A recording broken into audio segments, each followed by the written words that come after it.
Okay, I'd like to call this City of Ocean Shores Planning Commission meeting to order. It's Tuesday, May 27th, 2025 at 2 p.m. We're in the Ocean Shores Library on Point Brown Avenue in Ocean Shores. You have roll call, please. Commissioner Bricker. Here. Commissioner Johnston. Here. Commissioner Kern. Here. I'm here. Commissioner Lawless is here. Commissioner Peterson. Here. Commissioner Ward. Here. Commissioner Bees is absent today. Can I have a motion to approve Commissioner Bees' absence? So moved. Second, Second. all in favor? Aye. May I have a motion to approve our meeting agenda for today? So moved with an edit that misspelled my name and the Did I? commissioners present. That's my other brother Larry. Okay, second, Okay. all in favor? Aye. Approval of minutes. Minutes of the regular City of Ocean Shores Planning Commission meeting on May 13th. Do I have a motion to approve those? I so moved. Second, Okay. all in favor? Aye. Okay, open it up to public communication. We don't have anyone in the room. Anyone from afar? Jane, Vita, anything for us today? Ann? I just wanted to say good afternoon. Afternoon, Jane. Hi, everybody. This is Vida. I don't have any comments. Thank you. Okay, thank you. Ann, do you have anything for us? No, Anything? I'm just listening in. Okay, fine. Thank you. Well, welcome. Okay, the first item of business is metal siding and roofing. Ocean Shores Municipal Code 17.50.210 can be found on page 5 and 6 of our agenda. Marshall, would you like to take the reins of this? And Sure. Yeah. So as you guys know, over the past several meetings, we have been torturing 175210 by trying to get our accessory structures in order, as it would allow for exposed metal fastener roofing and a limited amount of siding to deal with what would be an inordinate amount of enforcement actions necessary due to the number of exposed metal fastener roofs that are present on any given accessory or non-accessory structure within the community. So we started out working this in two separate sections. One is to deal with the roofing, and then the second part under the exterior finishes, we deal with the siding. So this body approved on 2/25 of 2025, the exposed fastener, ribbed or architectural metal roofing not being permitted for any structure larger than 200 square feet. And then number 4 under H of 175210, exposed fastener, ribbed or architectural metal roofing is allowed for both non-accessory structures and accessory structures, as well as permitted gazebos, canopies, and awnings, that the fasteners must be designed for metal roofing, match its color, and be installed with uniform manufacturer's recommendation. That was approved on 2/11 of 2025. The roofing and fasteners we carried over from the residential zoning for modified mobile homes. We brought in the guarantee, meaning that the fasteners must have a manufacturer's guarantee of at least 20 years in compliance with 1726-060D, and that was approved on 5/13 of 2025. Minor modification to I number 3. All permitted structures on the property must be in keeping with the home's architectural design and finishes. And then J, the exterior finishes must meet the following. We struck the other non-metallic appearing, and in and inserted architectural metal siding is required, along with wood style insulated lap or architectural metal siding being required on primary structures and permitted accessory structures. Architectural or ribbed metal siding is permitted for outbuildings, unpermitted structures less than 200 square feet, permitted canopies, carports, boat covers over 200 square feet, and permitted accessory structures. And so basically what this section does is allows those sheds that are in the 120 square foot or less, up to 200 square foot, to use a metal roof with exposed metal fasteners. And for those who've not maybe been a part of this discussion or members of the public, we have hundreds, if not thousands, of accessory structures within the community that come in, you know, after hours, on the weekends, Friday afternoons when nobody's around, because they're unpermitted and they don't require an inspection. And the lion's share of these contain a exposed fastener metal roof. And there are so many in the community now that I had to do one of two things: either modify the code to allow those with this body's input and recommendation, or I needed to gear up code enforcement and start telling people to get rid of the roofs with exposed metal fasteners. And we opted for the first, which was to modify the code. So the other area where exposed metal fasteners were discussed was for the siding. So in A, the exterior of primary structures, outbuildings, and permitted structures must be finished with a minimum of 2 types of materials or variation in reveal. Window and door trim count as a second reveal.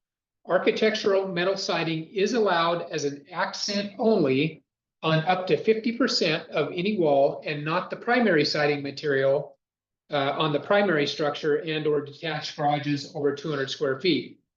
Where exposed fastener, architectural, or ribbed metal siding is permitted, fasteners must be specifically designed for the metal siding, be the same color of the siding, and must be installed with the uniform spacing as recommended by the manufacturer. And the metal siding, roofing, and fasteners approved for use must carry a manufacturer's guarantee of at least 20 years, consistent with Ocean Shores Municipal Code 1726060D. And so that was the other, we've just carried that over and reiterated that so that everybody knows that it's got to carry that 20-year warranty. The other modification was on F, on or for gazebos, canopies, and awnings, no more than 4 feet of the upper section of the wall may be architectural or ribbed metal siding. And for those of you familiar with carports, the tubular style carports or canopies and stuff like that, a lot of times what they do is they wrap the roof and come down and enclose part of the upper wall. And we're giving people up to 4 feet of that upper section of wall can be enclosed with architectural or ribbed metal siding with exposed metal fasteners. And I think that is where we ended up with that. That's it as written That's today. it as written today. Are there any comments or concerns about I or J? Since we've already approved H and J1, A, B, C, D, E, and F as amended and adjusted and rewritten.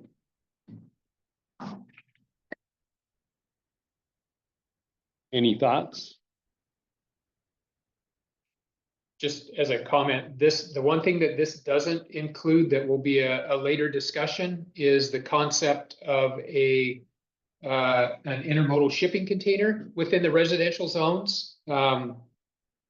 That's a discussion that we will supplement this metal siding, because that's kind of a unique thing. this body has already entertained adding that to the definition so that we, currently in Ocean Shores Municipal Code, there's no mention of a shipping container. And they're starting to show up around town, and so they need to be regulated, and without a definition and some specific conditions under which they can be used, we'll kind of let you guys flesh that out as a separate discussion. So for those of us that remember and some that don't, we have already passed, this body has already passed and sent to council those definitions. Right. 17.50. What council is waiting on before they put it on the agenda, I understand, is this that we're speaking of now, which will be 17.50.210. They're going to combine those because it's 17.50 and do it at one time at council.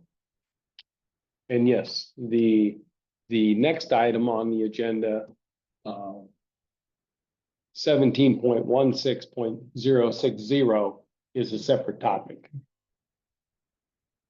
Any thoughts on the changes as written?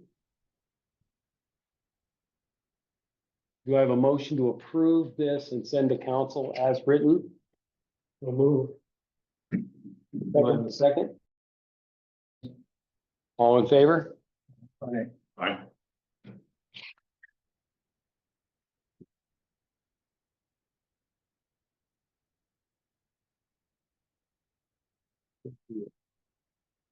Okay. Excuse me 1 second. What's Yes. this gentleman's name, please? I'm sorry. Johnston. Thank you. Okay. The next item is review of Ocean Shores Municipal Code 17.26.060. It's on page 7 of the agenda. And provisions, general regulations of the R1 zone shall also apply to the R6B zone and the following. A, no home constructed before June 1976, the effective date of the National Construction and Safety Standards Act, may be newly installed in the district. B, skirting is required around the perimeter of the home within 60 days of occupancy. Skirting is not required if the home is sited on a conventional wall-type perimeter foundation. C, no additions may be attached to mobile homes or manufactured homes less than 35 feet in length. Additions are allowed for mobile and manufactured homes 35 feet or longer with appropriate permits from Washington State Department of Labor and Industries. D, metallic appearing siding is allowed on primary structures, outbuildings, and accessory structures as long as the exterior siding is protected with a manufacturer's guarantee of at least 20 years. This was updated as written in 2008. Marshall, do you have anything you'd like to add? Well, the part of this that's problematic is D. If you can get a supplier of an intermodal shipping container to certify that the siding is good for at least 20 years, then D would appear to allow a shipping container within the R6B zone. And currently there are a couple of them over there. More than just the rest of the community, but this particular, I guess this particular sentence here is what prompted the discussion about shipping containers. If we don't deal with it on an entire residential zone basis, then this individual R6B zone appears to allow for a shipping container under an outbuilding with metal siding.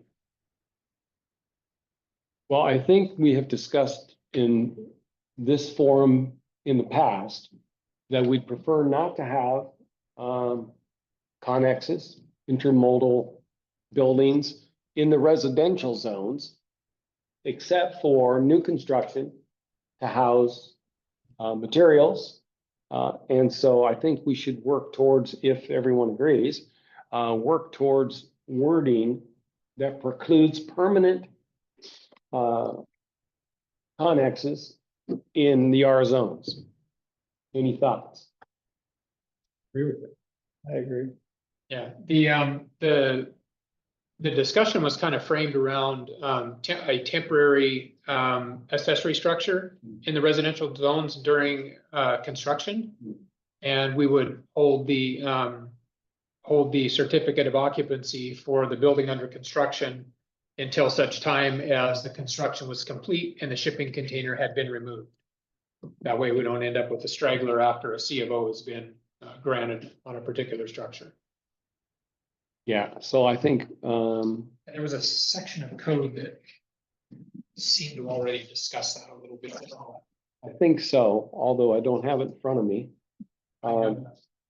Is there a time when these intermodal shipping containers, 40, 45 feet, were allowed? Not that I'm aware of. No, I think, did they appear? Yes. And they've been allowed under the code for, if you have new constructions, you can have it there temporarily. I think it might say up to a year for construction, but then they need to go. Or they can't get an occupancy permit? Well, it doesn't say that. I don't think now that about the occupancy permit. I think that's wording we're gonna have to add. Because what was happening in previous discussions on this is there were many around the community. I mean, I heard an estimate, there was 40 of those just sitting around long after construction was done. Let me put it that way. And so I think we need to be specific that they're fine while it's under construction, but once construction's done and the certificate of occupancy, it's time for that, they need to go. Marshall? So 175110, the accessory structure standards in the Ocean Shores Municipal Code under paragraph A, the last part of that, well, let me just read all of A. It says accessory structures other than fences, walls, and hedges, which have their own section, are permitted on any lot only when there already exists on such lot a principal structure as defined by section 1704-441, provided that, and this is where I think the shipping container would come in, providing that temporary accessory structures are permitted when a building permit has been issued for a principal structure, but only for so long as such permit is in effect. And it seems to me like this paragraph should use the term shipping container or intermodal shipping container or something so that people know exactly what we're talking about. And they're not relying on me to interpret what this means in relation or tying that to the definition in Title 17. Well, I agree with that. I think we should use the exact same wording as the definition there, so that one can refer to the other. And there you have the consistency we're looking for. Any thoughts? I agree with that. So how do we get there? What do we need to amend here? D of 17.16060 to add the definition or to refer to the definition in 17.50. What's the cleanest way for you for planning purposes? Do we define under the intermodal definition, do we define that as an accessory structure in the definition? I can, if I was quick enough with my pointer here, I could. I've got it here, so get my document to come up and we'll be dangerous.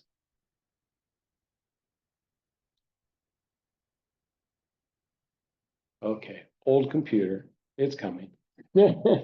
If we were to, when we, the sentence A, if we were just to modify that and make reference that temporary accessory structures as defined in there are two different definitions for accessory structures, the one with the intermodal shipping container and the other one a standard stick-built or, one that's brought in on a trailer or whatever. If we were to just make reference to those two accessory structures in this, then that would seem to, tie that together with a definition and where it could be used and the time constraints wherein it could be used. The definition is written intermodal shipping containers / connexes, a six-sided steel unit originally constructed as a general cargo container used for the transit of goods and materials. So reference that code along with,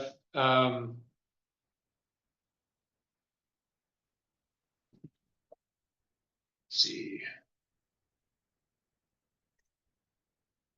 1704-110 accessory structures.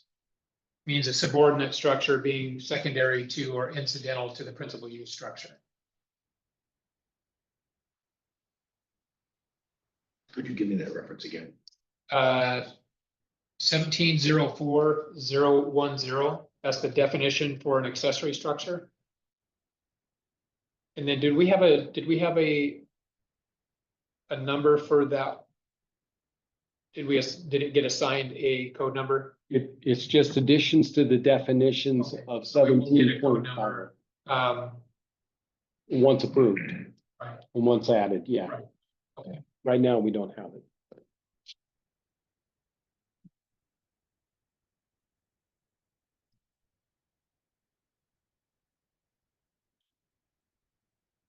Let's, for just an exercise here, let's also look at the code for non-accessory structures and see if we need to incorporate that in somehow.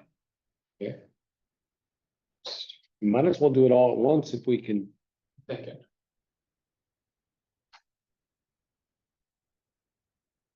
So that would be non-accessory structures is 1704, 731. 1704, 731, excuse me, 371. That's my dyslexia coming through there. 371. A non-accessory structure means a shed or a gazebo type structure or fence, which is independent of any principal structure and which may be erected on undeveloped real property within the city limits. For the purpose of this section, undeveloped real property is defined as real property which does not contain a principal structure as defined in 1704-441. So based on this definition, if we include the intermodals as an accessory structure, then that would prohibit intermodal shipping containers from being on any undeveloped lot. So I don't see that we would need to change this or add this to anything. And then we would not want to make reference to non-accessory structures in the code where we're allowing for the intermodal shipping containers. That seems pretty straightforward to. It does. I guess we have not talked about. Let's get back to the accessory structure. Did it say anything about a permit?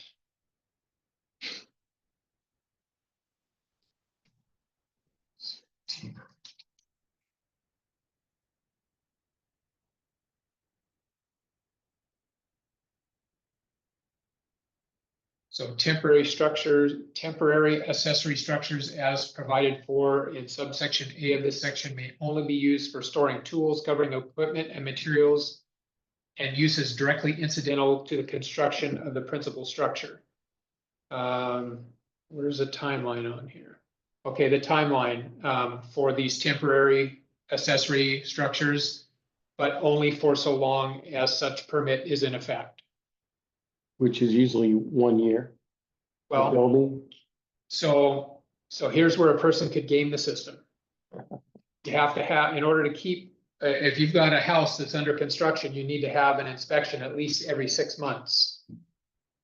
There are I think minimum 4 required inspections, to get a final on a house. And where we typically see this is if somebody's trying to stretch out the construction process as long as they possibly can, either for financial purposes, or because they're just not, motivated to get it done. We do have some structures out there that have been going for several years. Do you guys want to put a limit on the amount of time that could be where a intermodal shipping container could be stored on site? Or just run it with a building permit, and if the building permit takes them 5 years to get the house done, then 5 years would be the limit on the container. That's a very interesting question, because I've seen construction where it's taken 4 to 5 years. And legitimately, a guy working by himself, Yeah. he's doing all the work himself, and he's making a legitimate effort. You're right, so I don't know. So, I mean, I've seen that, but in this case that I'm thinking of, he didn't have a Connex sitting in his yard. So he was just doing it as he got the time and that kind of thing. So it really didn't play for the intermodal shipping container. Right. But we have seen examples where, just as you explained, homeowners are they're not in any hurry. And so they have sat there. So that's a good question. Do we want to limit them? Yeah, I'm sorry to interrupt. No, My thought was, once you get weather tight, you really need a container. If you're taking it out 3 or 4 years, you can store your stuff in the house, in the garage, or whatever. And I think you have to be, I think whether dried in, you've got the foundation, you've got framing and insulation, then you got mechanical, so that's 3. There's a year and a half before you could theoretically have a place open for a year and a half before you're dried in. And dried in doesn't necessarily mean secure, because that doesn't necessarily have, I don't know if windows are required by that 3rd inspection or not. I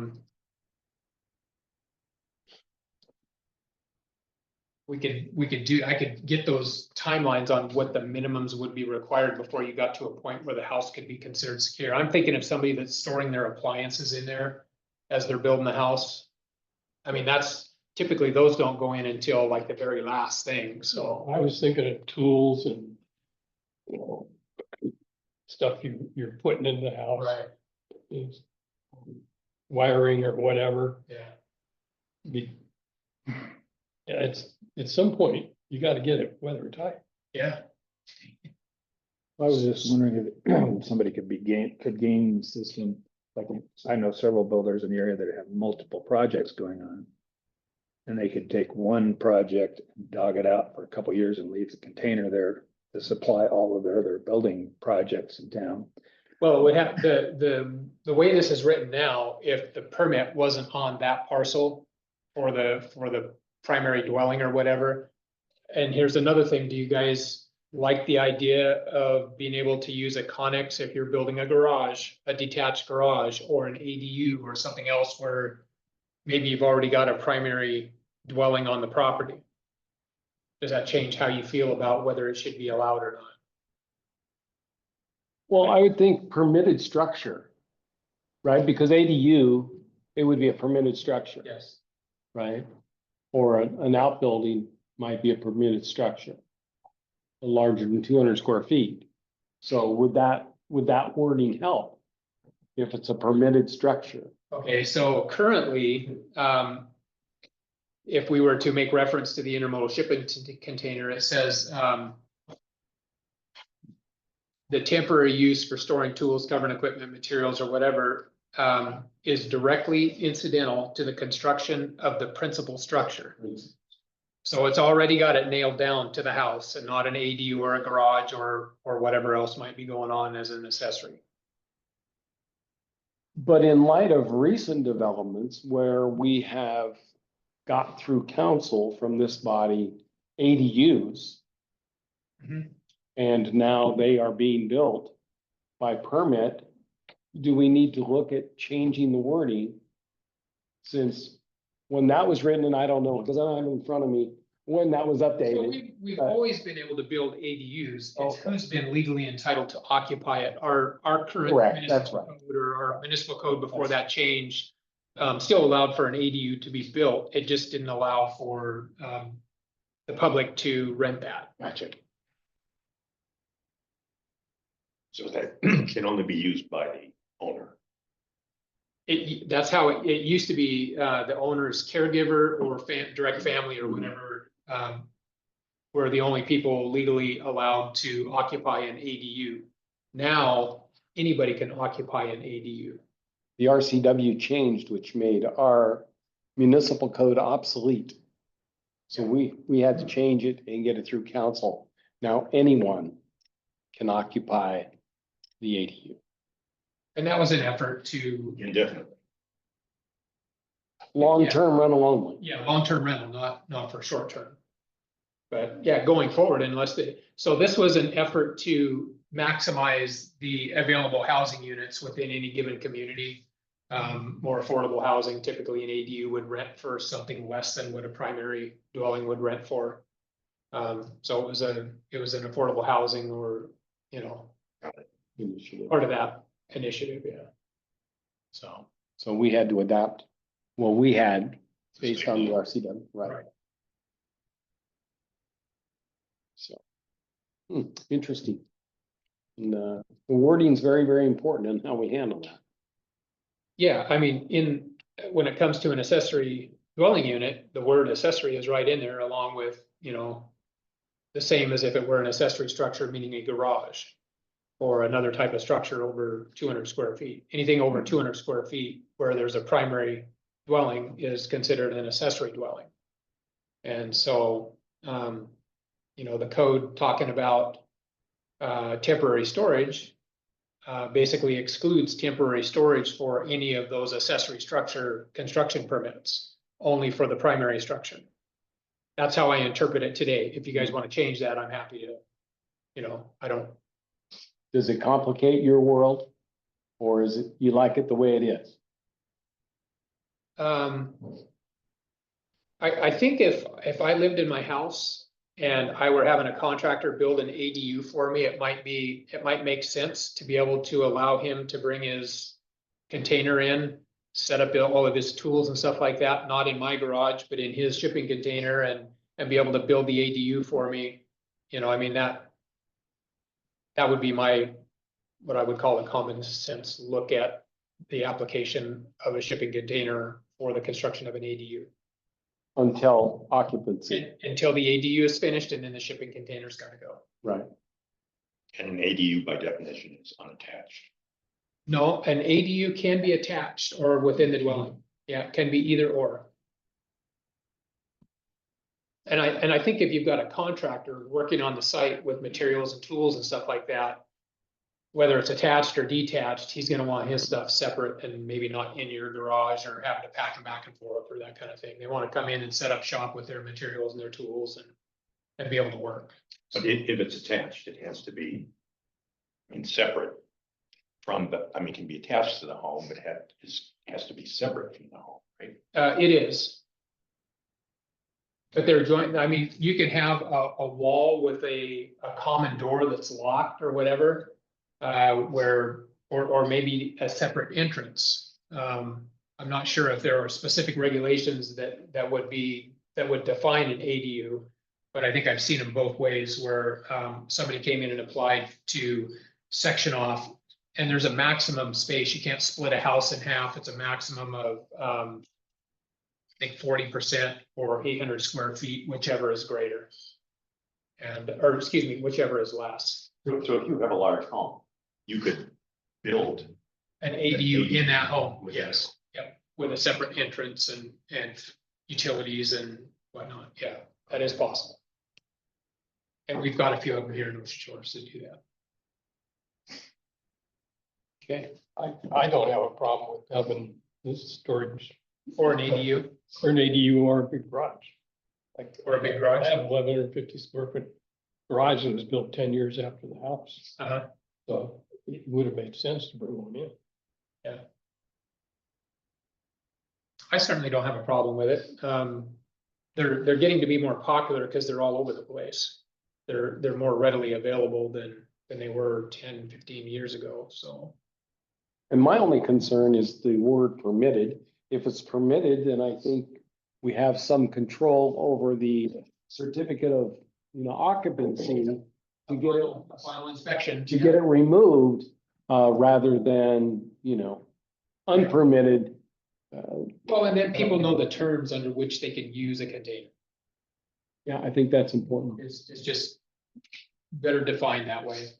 Easier for me to enforce, Michelle to enforce at some point.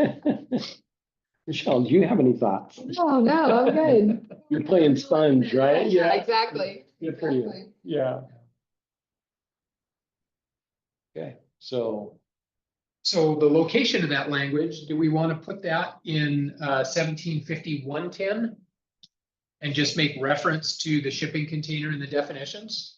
Does that seem like a that makes sense. logical way so that people tie those two things together? Right. Okay, Makes sense to me. Anybody else? Do I have a motion to put that in? 110, 17.50.110. That wording, which will marry with the definitions that will be going into 17.50. Do I have a motion for that? So moved. Do I have a second? Second. All in favor? Aye. I think that works. So we're not finished with this. We're not.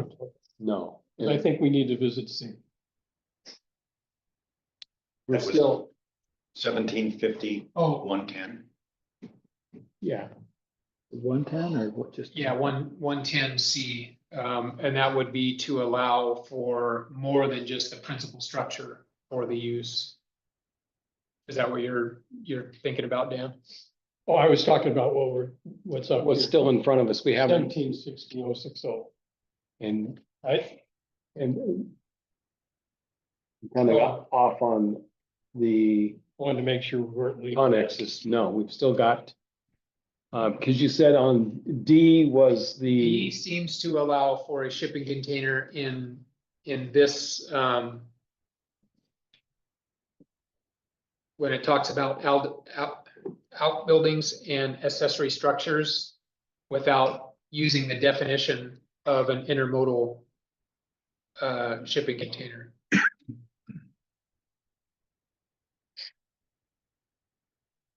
Do we just need to suffix this sentence with an exception? No intermodal shipping containers.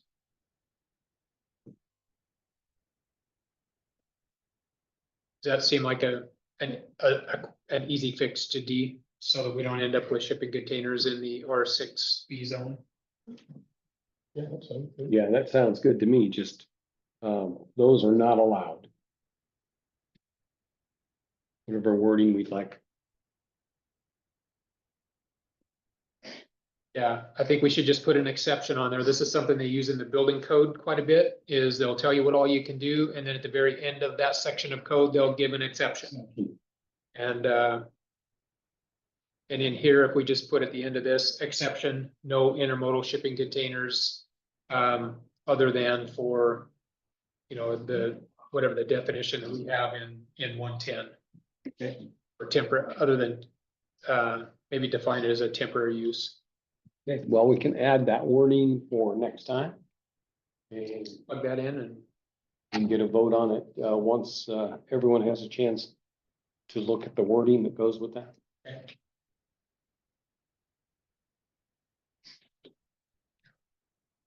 Any other comments on that? Just to make D with the exception.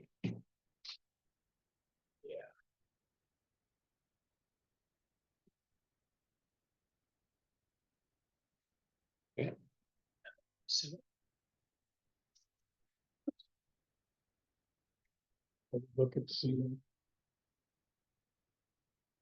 Okay, sure. Is that the current Washington State Department of Labor and Industries? Is that their current? Because what? It says no additions may be attached to mobile homes or manufactured homes less than 35 feet in length. Do we really want it to say that? Because I think in our design standards, we say they have to have a porch. And that could be built afterwards. Hmm. Also, guy on Duck Lake Drive, I don't know how big his manufactured home is. He not only added a garage directly onto the house, but he added a awning in the back, Hmm, hmm. and it looks super. Guy did a good job, but, But you don't know if it's 35 35 feet or or not. less or more. and why do we stop at, say 35, you can't do it, when you can do it in 35 over, if you're improving your property. Well, we're still using for manufactured homes, we're still using the Washington State definition that they reference in the RCW, and I think it's 2 halves, not less than 12 feet in width and 36 feet in length. So any manufactured homes that get installed in Ocean Shores today meet that requirement, so there'll never be anything less than 36 by 12. And I think that's 32, 832. 24. Sorry. Yeah, okay. We throw that number at each other in the office on there. I think it's 824 square. feet. Okay, Is what it is. so A, I think takes care of it because no home construction before June 76, which is when it switched. May be newly installed in the district. I think that's when Washington State switched it to the manufactured home instead of single wide, They went to 2 halves, 2 halves 12 feet by 36 minimum, of 800 and pick a number. 24. Yeah. I'm pretty sure it's 24. 24 So- square feet. Okay. So that's the key date, before 76 or after. And we do, because of the architectural features in the code, we are requiring any manufactured homes that come in without a porch, 30 square feet of covered front porch. We are requiring an engineered porch to tie on to the existing structure. And so they're doing that through the building department. And Roy's been very diligent, and we've built lots of porches in the last 2 years. Yeah. So Attest to that. you got one? Yeah. 3 of them, all right. Yeah. Actually, 4 if you count the one coming off the deck, so. Larry's got a story about that one. And he does interact with labor and industries, when there's, when it looks like there's gonna be a modification to the original structure as opposed to just something tied into the original structure. So, Okay.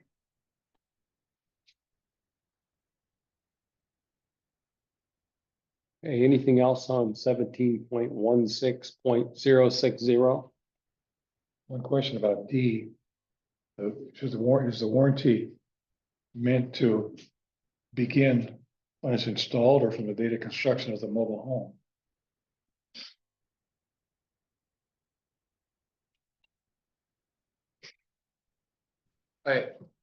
as with most warranties, it typically applies from the date of purchase. Right. So a mobile home built in 76 would have its warranty expired for almost 20 years. Yeah, if you brought one in that was built in 77, that would meet the intent of this code. The other thing is should we list that it has to meet Ocean Shore standard, the warranty, like it says in the other section? Well, and we were just looking at something that said it had the manufacturer had to have a warranty that met Ocean Shore standards. So of the more than 20 years. Right, Yeah, that was for the. but metal. they're different so it's the same thing. It just doesn't have according to Ocean Shore standards. Yeah, so the standards that we discussed in the metallic siding. Right. with fasteners and stuff comes from this code. Okay, Comes from D out of this. okay, this just section. wanted, We do make reference to that in. Okay.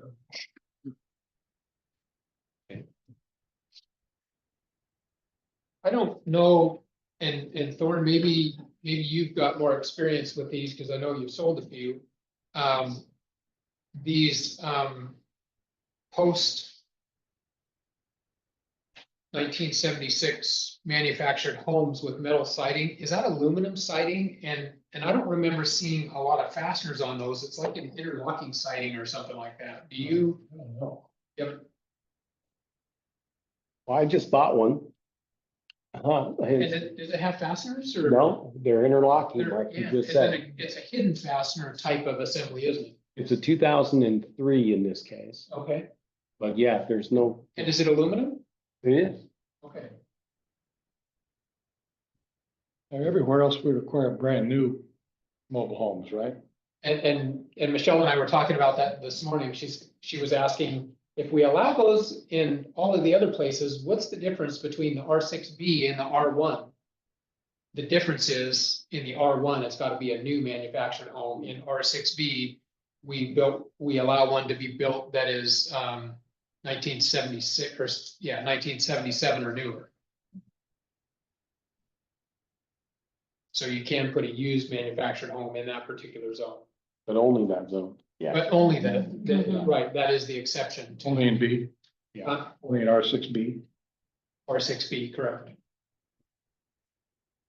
That's really the only difference between we thought about that today. It's like, why not just get rid of the R6B and Mhm. redesignate that R1? But then you lock everybody into a brand new manufactured home instead of allowing maybe a less expensive used one to be installed. And I think we've got like one under permit right now where they're installing a used one, bringing one in from somewhere else. So I talked myself out of that. I have to talk myself out of bringing that to you guys for a recommendation. Well, when we were looking at redistricting, we talked about that at some length Yeah, before. that's right, we did.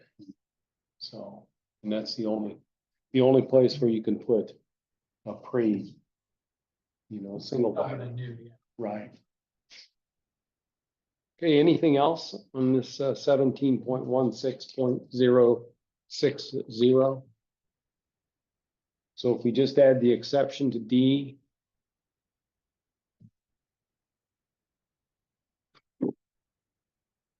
Anything else? Warren, you look like you have a thought. No, just back pain. Oh, yeah. Well, maybe that's your thought, right? Yeah. Okay. Okay, we'll add that and bring that back for further consideration at our next meeting. Okay.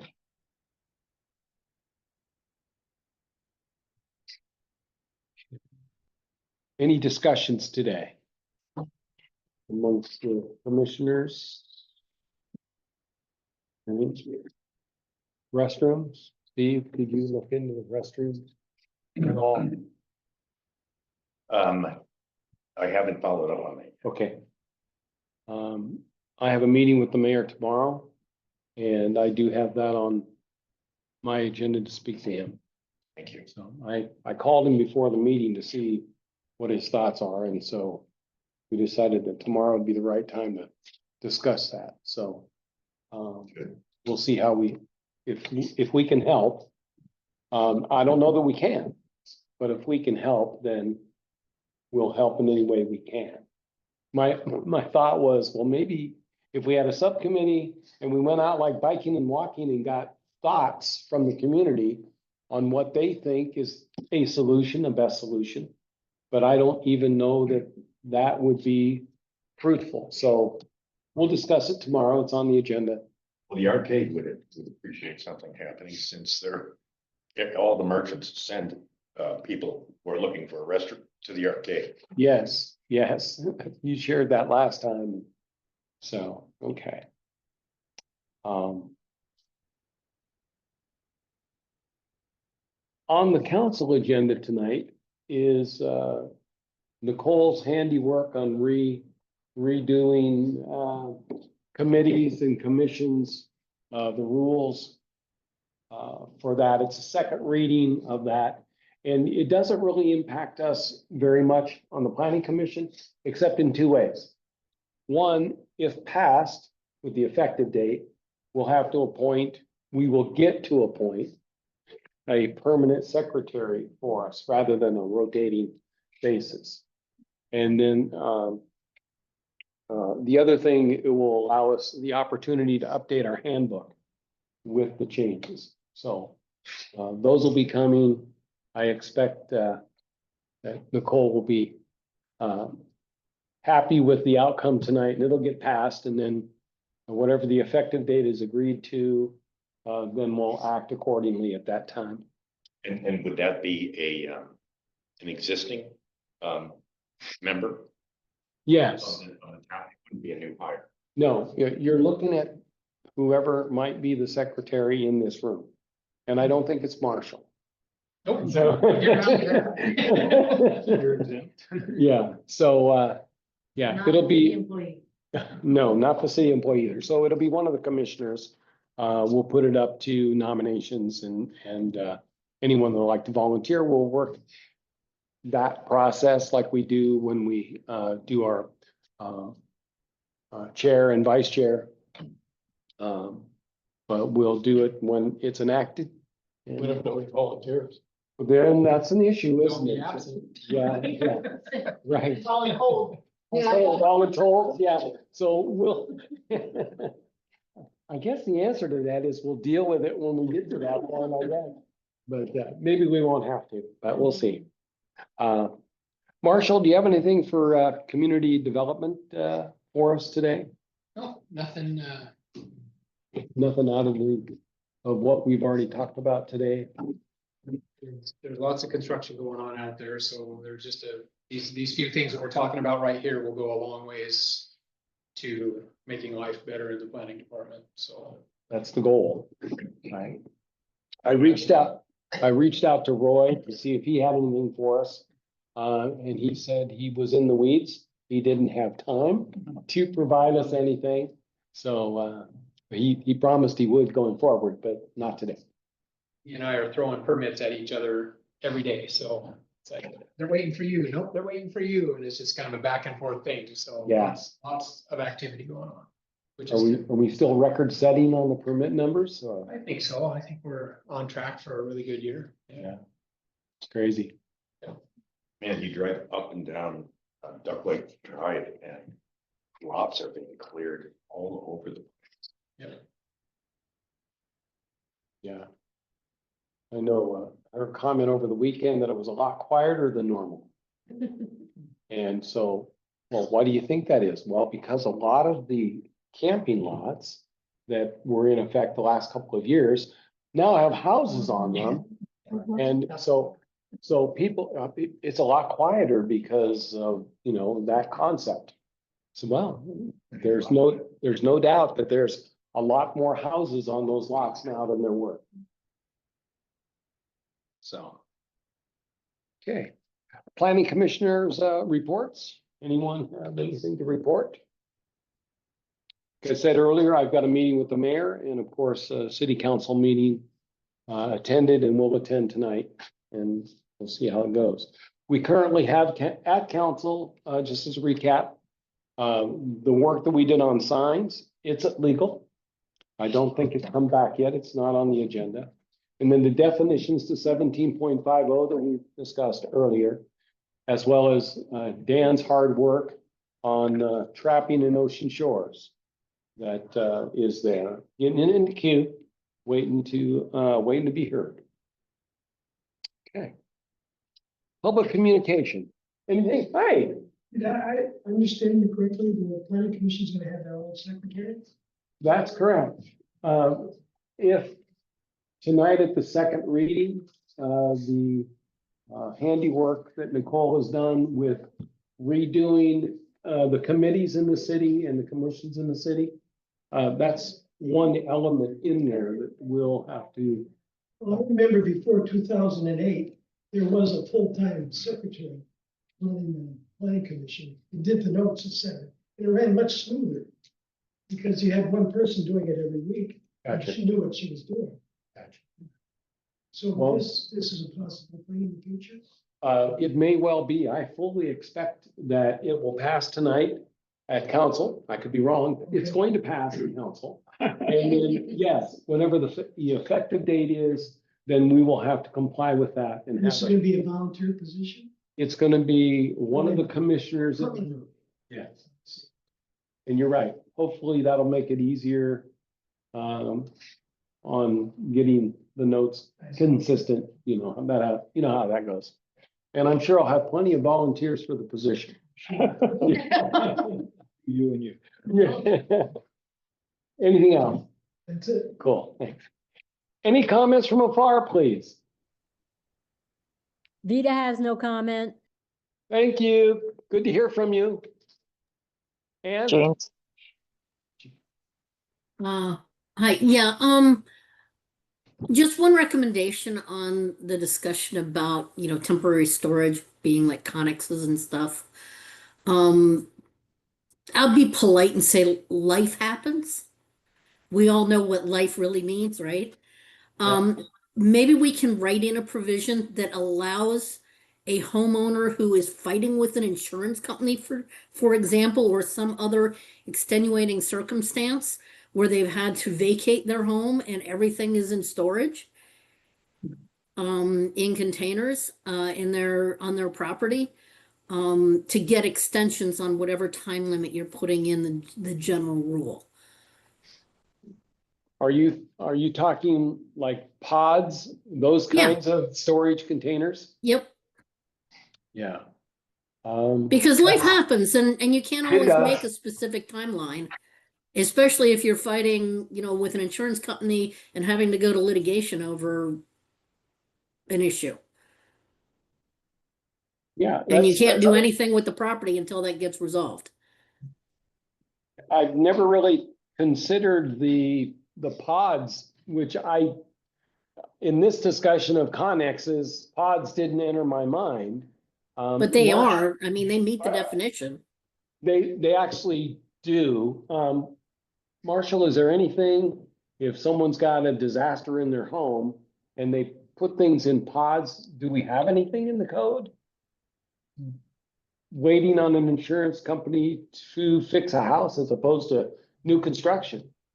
Yeah, so something like that would probably fit into the realm of being of allowing for a variance, because that would be a circumstance that's beyond the control of a homeowner or applicant, and wouldn't be granting special privilege. It would be a unique circumstance. The only Right, thing is- exactly.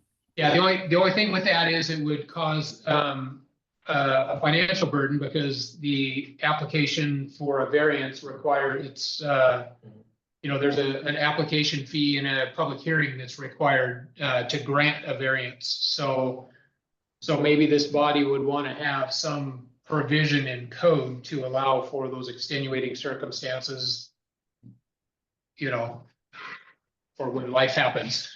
Yeah. Yeah. For lack of a better. Yeah, that's a very good point. Thank you for sharing that. Hadn't really thought about, and you're right, life happens, but I hadn't really thought about that in terms of connexes used for construction. I happen to know somebody who is dealing with this and has been for over a year now, Gotcha. with an insurance company, and all their stuff is sitting in 2 pods in their front yard, more or less. It's in the driveway, but, Have they and had I want to any make sure issue? that it's an easy process for them to extend any timeline that this ordinance will now suddenly impose. Did they happen to get a permit, or did they just do it based on life happens and they're just sitting there? Not that I Well, the want you to- insurance company's the one who made the arrangements for the pods, whatever the brand is, but Okay, they did, at one point in time, they did receive a notice from the city and they went in and took care of something, but when we get a new ordinance, all of a sudden the old arrangements can sometimes go out the window. gotcha. Okay. Well, thank you for that. Yep. Anything else? Okay, Jane, do you have anything for us this afternoon?